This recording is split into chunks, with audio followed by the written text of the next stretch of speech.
Nakakatawa lang ang administrasyong ito ni Marcos Jr. Ha? Una ay gustong pag-usapan yung gentleman agreement matapos masupalpal ng dalawang general na membro ng kabinete ng previous administration, samahan pa ng isang abogado na si Attorney Salvador Medjaldia. Butata. Oh my God. Butata yung hinihirit ng mga congressman na gentleman agreement.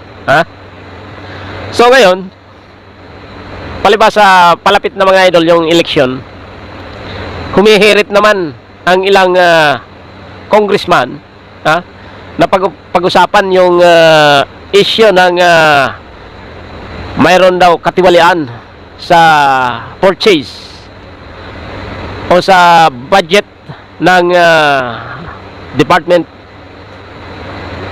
of Health, na kung saan ang sekretary noon mga idol ay si Secretary Duque. Dahil ini-insist na naman nila na malaki yung naibulsa, malaki daw yung naibulsa ng previous administration. Kaya't ito naman muling binubutingting ang issue ng Parmali at ng Department of Health, kung saan gusto nilang kaladkarin naman yung pangalan ni President Rodrigo Roa Duterte. Paalala lang mga idol. During the time of Senator Richard Gordon, this man, I salute them. He is bright. Ngayon, papasukan nyo naman ng another investigation. Yung mga naririnig ko dyan ng mga nagtatanong, hindi naman sa pagbubuhat ng bangko mga idol, ay lahat naman questionable yung mga yung mga pagkatao niyan mga idol. Unang-una ang madalas magtanong dyan, itong si Castro.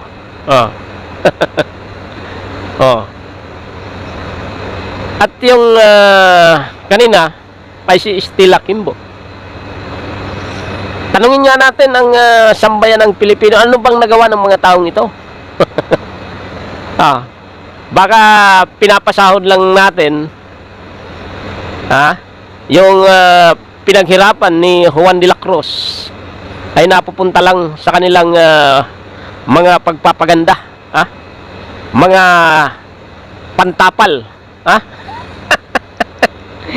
Alam nyo ba mga kaibigan, yung mga babae dyan na congressman, mismong pantapal nila ay mula sa pera ni Juan de la Cruz. Mismong ang pambili ng lipstick nila ay mula sa pera ni Juan de la Cruz. Mismong ang panty nila, tayo ang bumibili. Ginagastusan natin yan. Yan lang ang paalala natin sa kanila. Sana ay sila'y magtrabaho ng tama para sa sambayan ng Pilipino. Hindi gagamitin nila yung mga tao, yung mga nakarang administrasyon para magpapugi, magpabida-bida sa telebisyon, sa social media. Pero tayong mga Pilipino, pag tinanong natin, sino ba naman yan? Ano bang nagawa nila sa sambayan ng Pilipino? Sila ba'y kusang nagbigay ng pera mula sa kanilang sahod sa mga mamamayan o doon na lang sa kanilang mga distrito? Kayo ba'y naambagan ng pambili ng bigas? Binigyan ba kayo ng bigas? Itong mga kaibigan, wala namang may pagmamalaki sa ating mga kababayan. Ha? Even yung pinamimigay nilang relief goods ay mula sa pera natin. Oh, ano namang pinagmamalaki ng mga hinayupak na ito? Gagamitin lang yung resources ng gobyerno para makilala, magpakilala. Ha? Dahil nga palapit na naman yung eleksyon. Oh, tandaan natin yung mga congressman na ito, mga idol. Lalong-lalo na itong mga mamaingay, ang tatlong itlog sa Kongreso, si Castro, si Raul Manuel, at yung si Brosas. Dapat itong mga idol ay tanggalin natin sa Kongreso. Ano bang mga naiambag nila sa sambayan ng Pilipino? Mismong medyas nila, mismong brief nila, pera natin yung pinambibili. Ano bang pinagmamalaki ng mga congressman na ito? Wala naman tayong makikita sa kanila. Kung yung mga yan na naging leader, mga idol, napaunlad nila yung kanilang distrito, napaunlad nila yung kanilang bayan, napaunlad nila yung kanilang syudad, na-elevate nila yung kahirapan sa lugar na yan na kanilang pinaglilingkuran, ay karapat dapat silang saluduhan. Pero kung andyan sila, nakasakay sa isang magarang sasakyan na mula sa pera ni Juan de la Cruz at nagpapabida-bida, abay, kahiya-hiya po sila para humarap muli sa inyo sa darating na eleksyon. Alalahanin natin na December, mga idol, sisimula na yan na mag-ikot-ikot sapagkat darating na naman yung local election. Yung mga congressman, mga senador, yung mga mayor, gobernador, dapat ngayon, mga idol, sa modernong panahon, maging vigilante na rin tayo pagdating sa pagbubuto. Alam niyo, yung mga nakapag-aral na yan, mas maigi pang ibuto nyo yung isang kargador, na ang kanyang isipan ay maglingkod ng tapat sa taong bayan. Pero yung mga mamayaman na yung mga idol, pag nakatikim na ng marangyang buhay, abay, ang tingin sa iyo ay basura na. Ay kawawa naman yung ating mga kababayan. Ano bang mararating ng sambayan ng Pilipino? Alalahanin natin na dito lang sa Asia, mga idol, ang Pilipinas ay parang napag-iwanan na ng panahon dahil sa sobrang kurakot ng mga leader natin. Pinagkaisahan nga natin si Marcos para alam natin na talagang buong tiwala yung taong bayan na yung mga programa ng previous administration ay pagpapatuloy. Abay, mas malala pa kay Aquino, mga idol. Andyan yung pamumulitika, andyan yung pag hindi ka sumang-ayon sa kanila, abay, tanggal agad. Pati yung sandatahang lakas ng Pilipinas, mga idol, ay napasok na ng anay. Ang sabi naman ng mga general, we are a professional. Asan yung pagiging professionalism nyo? Kung mismong mga opisyal nyo ay pinaglalaroan ng asawa ng presidente, abay, kawawa naman ang gobyernong ito na pinapaikot ng isang naglilider-lidera na hindi naman inihalal ng taong bayan sapagkat yung kanyang asawa ay hawak sa liig, walang bayag, mga idol. Sabi nga ni Maharlika, ang kuting ay sinakmal ng ahas. So yan ang nakakalungkot sa ating bansang tinubuan, mga idol, na walang magandang nangyayari. Inaasahan ng taong bayan na tayo'y magiging maayos. Kaya nga Marcos yung pinagkaisahan natin. Dahil mayroon tayong tinitingnan yung kanyang delayed former president Marcos Sr. Matapang kung paano niya pinaring squad yung mga Chinese, mga idol, na involved sa droga. Ay ngayon yung kanyang anak, si Da Junior, ay may issue ng pulboronic. Ha? Hinahamon ng taong bayan na siya'y sumailalim ng drug test. Sumailalim ng follicle test. Ha? Para mapatunayan sa mamamayang Pilipino na siya ay malinis sa kanyang mga binibintang. Ha? Pero ang nakikita natin, puro pamumulitika eh. Oh. Ito na nga, itong sa kongreso na ito, unang pinag-usapan yung gentleman agreement. Walang napiga, dahil dalawang general yung humarap sa kanila at isang abogado, walang napiga. Ngayon, pinag-uusapan naman yung issue ng procurement ng PhilHealth during the pandemic time. Wala ring napiga, mga idol. Ano na lang ang isusunod? Kakalad ka rin nila ang pamilyang Duterte para ilubog yung kanilang popularity. But because of the trust and confidence in love of Filipino people, Duterte is still leading to the Filipino.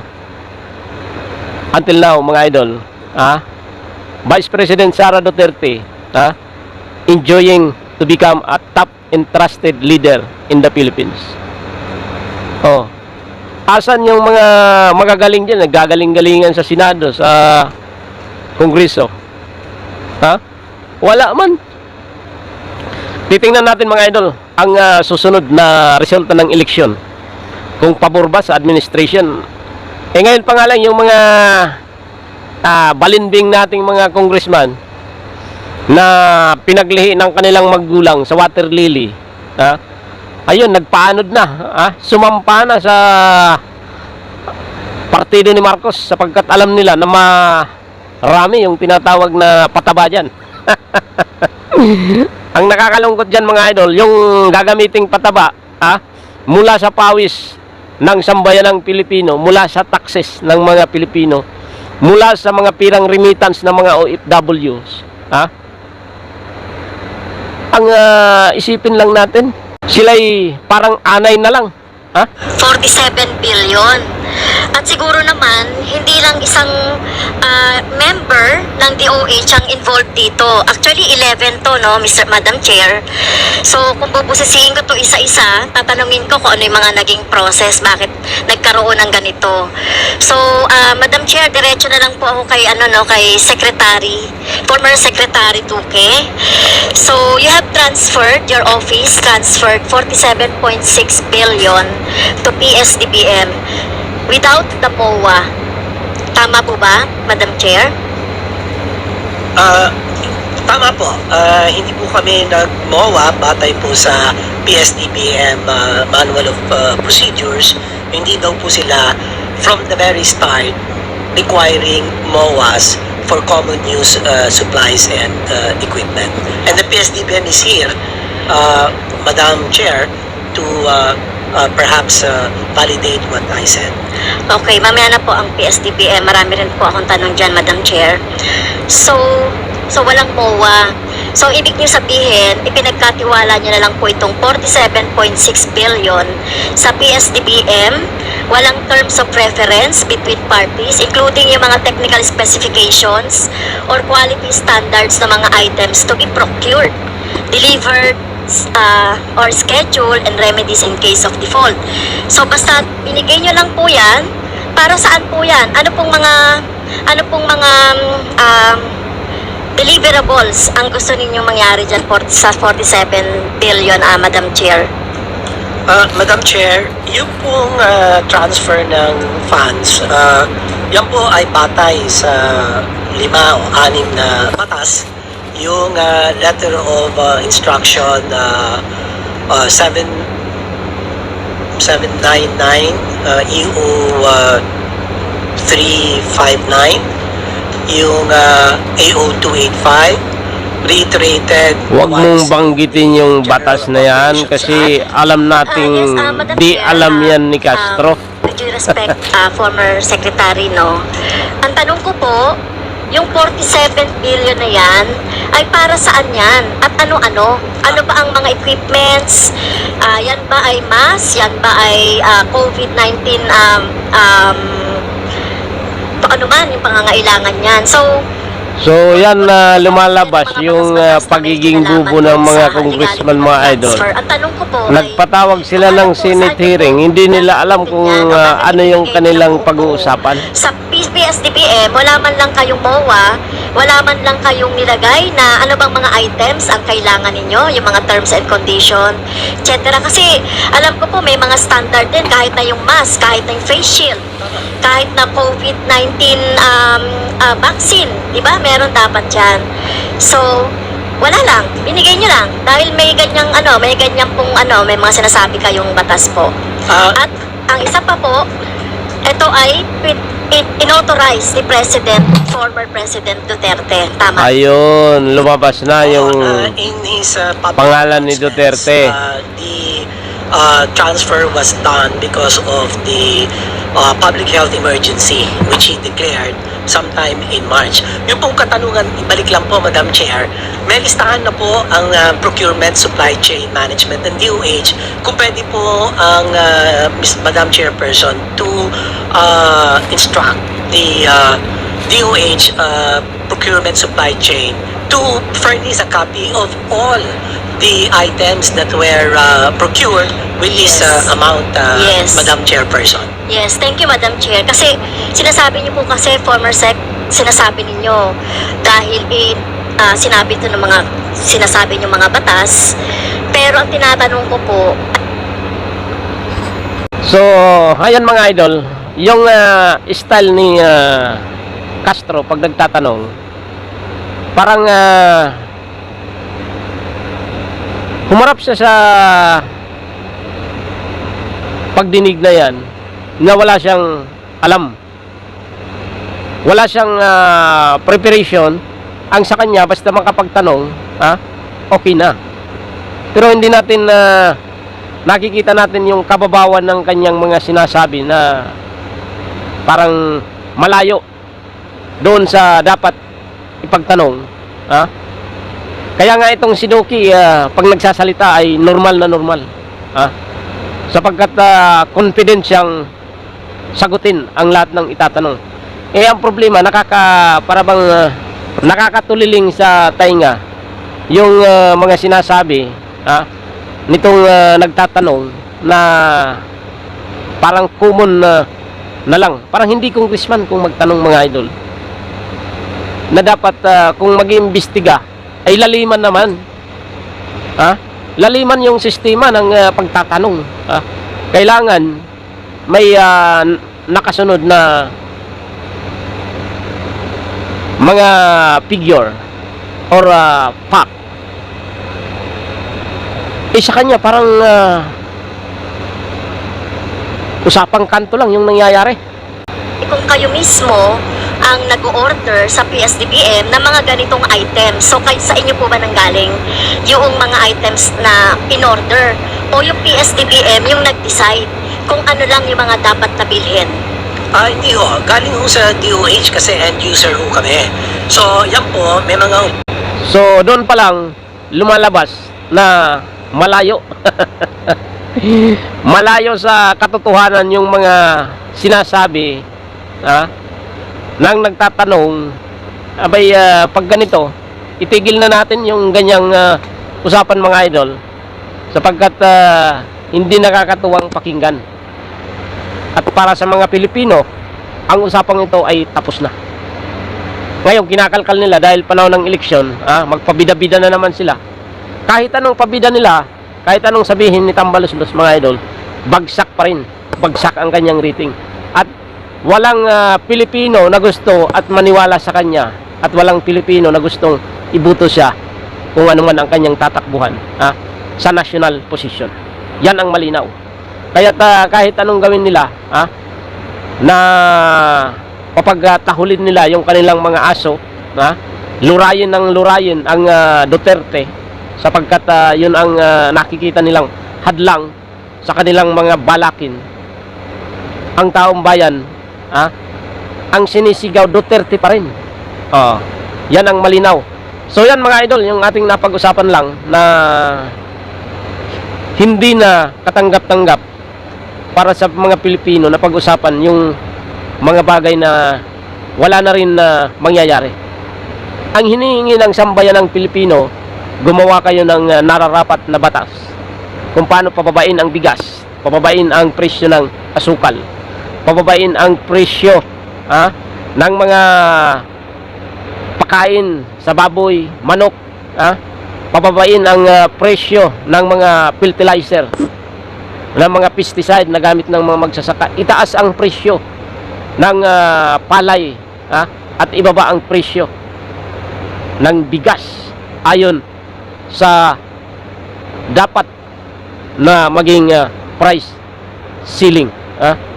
Hindi yung pinangako ng presidente na 20 ang isang kilong bigas. Hindi nangyari mga idol, 1/4 pala yung 20. Malayo sa katotohanan. Yan ang sigaw ng taong bayan. Kaya't ang sambayan ng Pilipino ay unti-unting nawawalan ng tiwala sa gobyernong ito. Hindi tayo magtataka kung isang araw sasabihin ng mga sundalo na this day the Armed Forces of the Philippines is withdrawing the support to the elected president, Bongbong Marcos Jr. because nakalatag dyan yung mga rason. Unang-una, walang malinaw na pulisiya ang gobyernong ito pagdating sa pagpababa ng presyo ng prime commodities na siyang kailangan ni Juan de la Cruz. Maraming salamat mga idol. Salamat sa nanood sa ating YouTube channel, EPC The Vloggers. At isang pagpupugay mga idol sa nag-follow, nag-like, nag-subscribe sa ating YouTube channel. Sana'y lagi nyo akong panoorin at tangkilikin ang ating YouTube channel. Maraming salamat mga idol.